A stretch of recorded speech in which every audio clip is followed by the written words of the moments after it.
So today we're back on the Trans Am, and we've got in front of us, this is the e-stop electronic emergency brake control. Now we bought this from Speedway Motors, but there are several different vendors that sell this. So as it comes with a basically an electric actuator that your emergency brake hooks to, and this takes place or replaces the factory emergency brake, whether it be in the floor, a pull handle, or in our case on the Trans Am, the pedal that you push down in the floor there on the on your left side kick panel. So we're going to be putting this on the Trans Am here, and it comes with all the wiring and control boxes and everything that we need, and a handy little button here that we can conveniently hide inside the car to activate the emergency brake as well. We also picked up a bracket. Now this bracket here will allow us to hook our rear emergency brake cables up here. Then it'll come into this bracket, and then once the actuator is activated, it will pull the emergency brake cables for the rear, and in turn lock those down and put the car in park. So we're going to come in conveniently there. They sent a template there of the bracket that we would need. So we're going to see how we can mount this underneath the car. We'll cut this bracket out here, and as you can see here, that lines up perfectly well. So if we need to make a bracket to mount this on the bottom side of the car, we can use this template, and I really do like that. So we needed to determine where we're going to mount the e-stop unit at here under the car. Of course, with this particular application, we have a few more bars and pieces and stuff here in the way with the Roadster Shop chassis.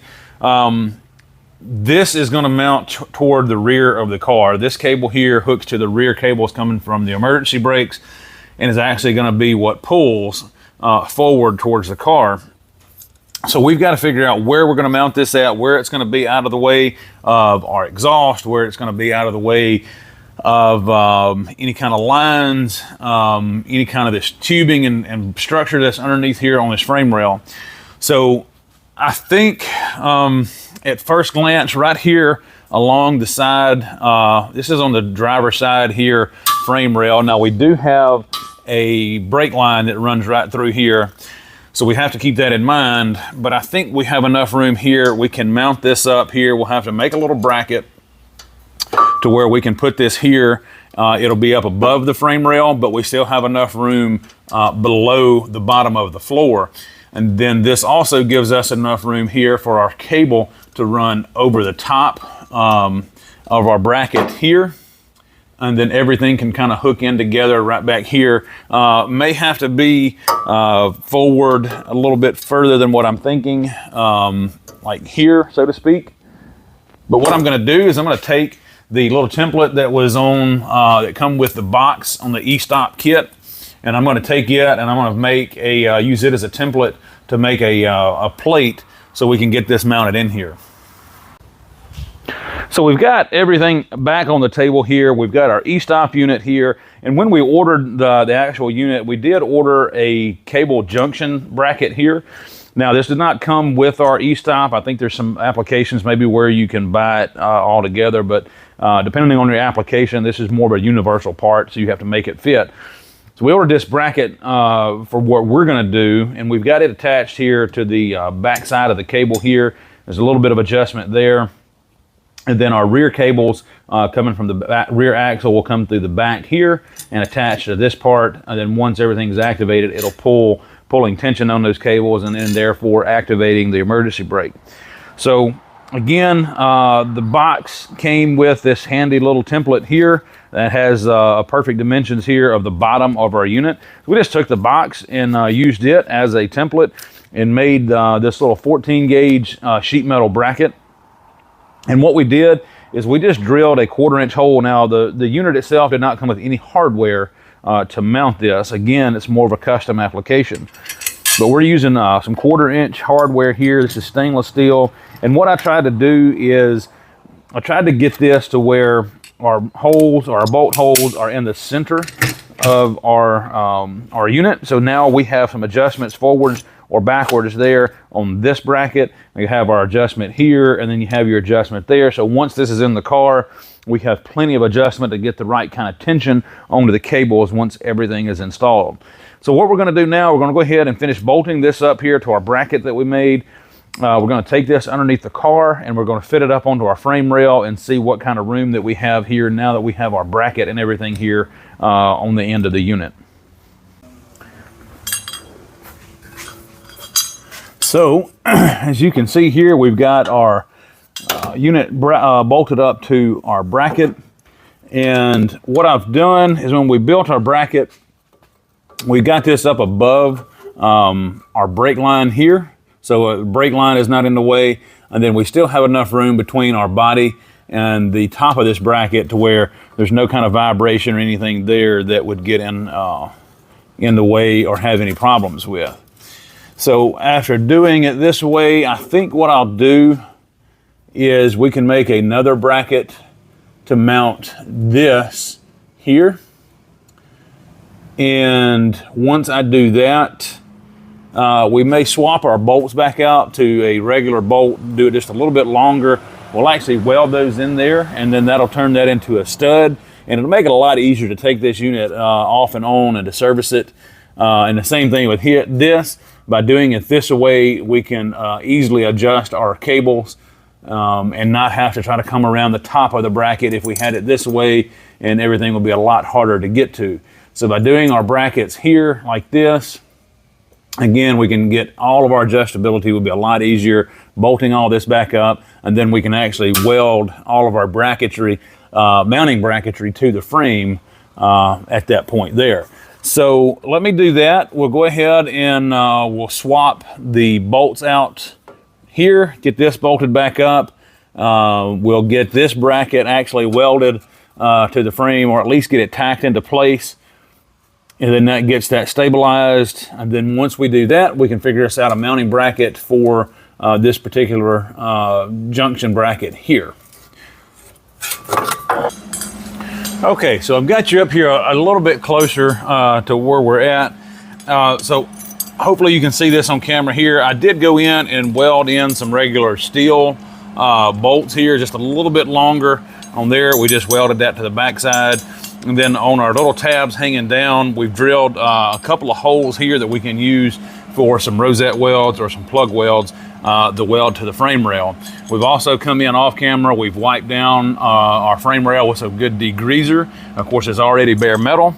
So what we're gonna do is get this put into place here and try to get a tack weld to hold it into place.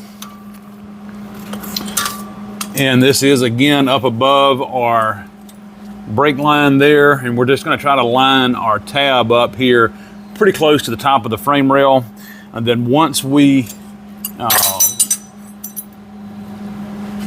get it tacked into place, we can take the e-stop unit off, and then we can reach our rosette welds there. So I think I'm in pretty good shape on this side, so I'm just going to go ahead and get a small little tack weld here.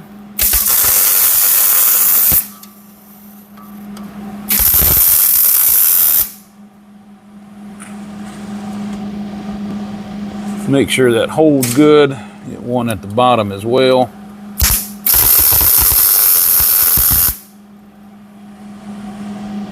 Then I'm going to jump up here to the front side. Again, just trying to line this up here with the top side of our frame rail and get us a tack weld.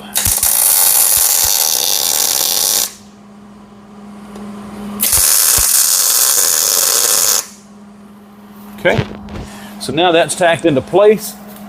I'm going to come in and I'm going to take all of this back off, and then we can weld those rosette welds up. We'll bolt it back into place one final time. Then we still got to make a bracket here for our emergency brake junction bracket. And then, like I said, our rear cables will come into the back side of these two holes here. But as you can see here, this keeps this up above the bottom of our scrub line here on the frame rail. This unit's still up above that, so that's what I'm looking for. And once it's all said and done, we can actually paint this black when we paint our frame rails black, and it'll just kind of all tie in and just kind of disappear.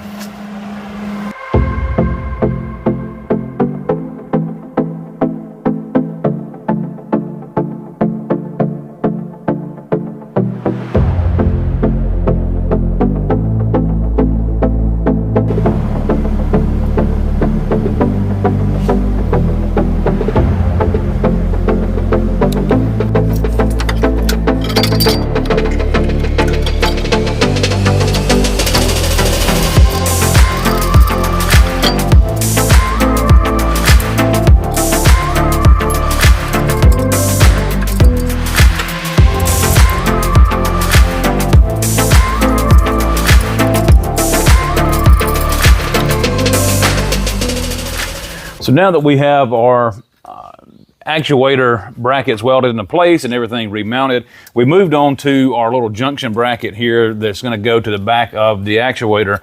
So what we did is we made another mounting tab. We did it a little bit different. I actually come in and welded nuts to the back side, which this will be the top. It'll sit up here like this. And then this will be our junction here where everything comes together on our cables. So we're going to go ahead and slide this up on here and kind of help hold that. We've got our nut here to tighten that back up. And you can also see there in that bracket that we welded or we drilled plug weld holes into this bracket here so we can weld that to the frame just like we did to our actual e-stop unit over here. So this comes into there, everything clears. We've notched it out so where it clears our brake line here. We have plenty of room on top of our bracket to the bottom side of our floor here. Everything is good to go. So one interesting thing that I will say too, if you see here where the end of this cable comes out, if I move all of this out of the way, right inside here, this little hole would have been where our factory emergency brake cable coming from our pedal, emergency brake pedal, would have come out right here and then come back out and hooked to our factory cable. So doing it this way puts everything as far as our front cable pretty much back in a stock location. Now we will have to make custom cables for the rear because we're using the bare brake system there. So we need new cables for that. And then of course, obviously there'll be a custom length.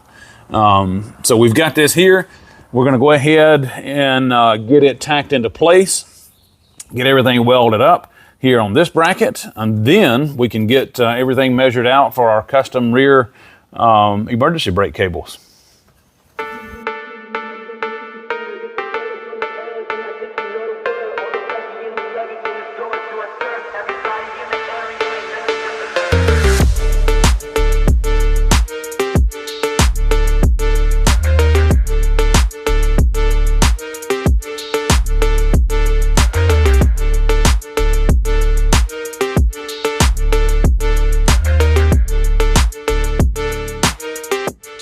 So now we need to mount up all of our electronics inside the car for the e-stop. So we've got this little box here. That's basically everything kind of ties into that. You have your switch, all of your power wires from your actuator that we mounted down below the car mount up to here. And then you have your power wires and your grounds and stuff here that actually power the unit. So we're going to go ahead and move over to the inside of the car and mount this in here. What we did is we simply fabbed up a quick little bracket here, and I'll show you why this is, but this is where we're going to mount this. There's two holes here that we've decided to screw this down so it is removable. So we're going to go in here and I'm going to show you how this is all going to sit inside the car.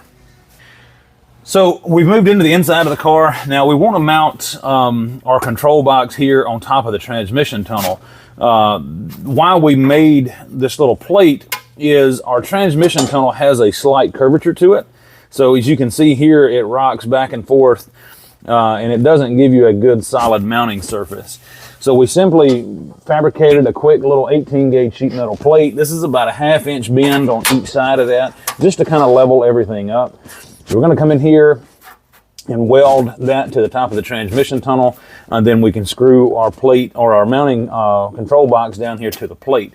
Now we do have we have checked and made sure that once we put the console down that we do have plenty of room here below the console. We don't have any interference here with anything whatsoever, so we know we're going to be good there.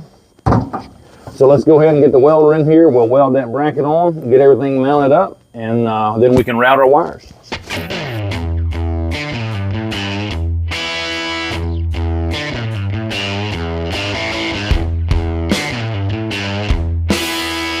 So now that we have all of our e-stop mounted up and our brackets mounted and welded onto the frame, we've measured out for our cables there for the rear. So while we're waiting on those to come in, we're going to come in here and we're going to remove the factory oil cooler here off the side of the LSA. We're going to be replacing that with a block-off plate from ICT Billet. So We have went ahead and removed the header. As you can see here in the floor, this is the header from the passenger side. We're going to do a little bit of modifying on it as well. We've got to change the angle of the O2 sensors and may end up having to shorten the header up as well. So one of the first things that we need to do here when we're doing our block off plate, we're going to go ahead and drain the oil. This motor only has about 6,000 miles on it, but we don't know when the last time the oil was changed. So we need to drain this oil out and get ready to disassemble and take off the old oil cooler.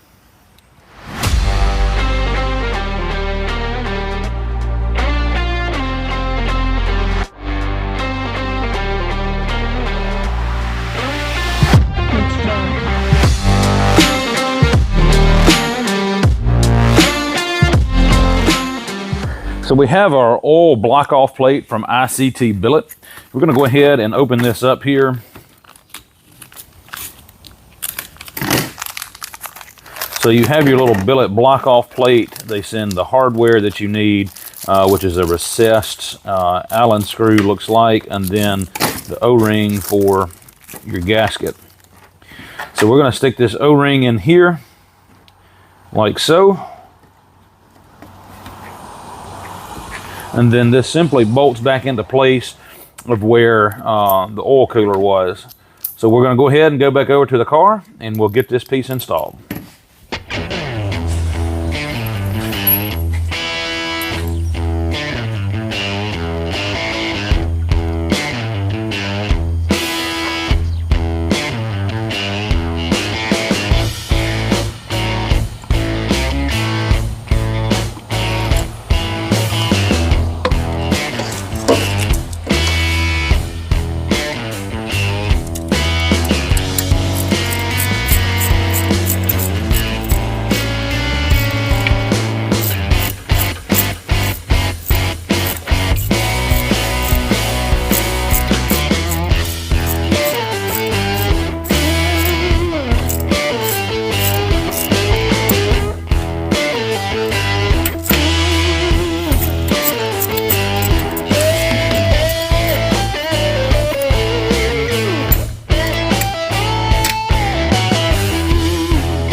So that pretty much wraps us up for today. We did go ahead and get our new emergency brake cables for the rear that hooks up to our bare brake system, back up to the e-stop that we installed. We got those ordered from Control Cables. So once they come in, we'll show you those as well.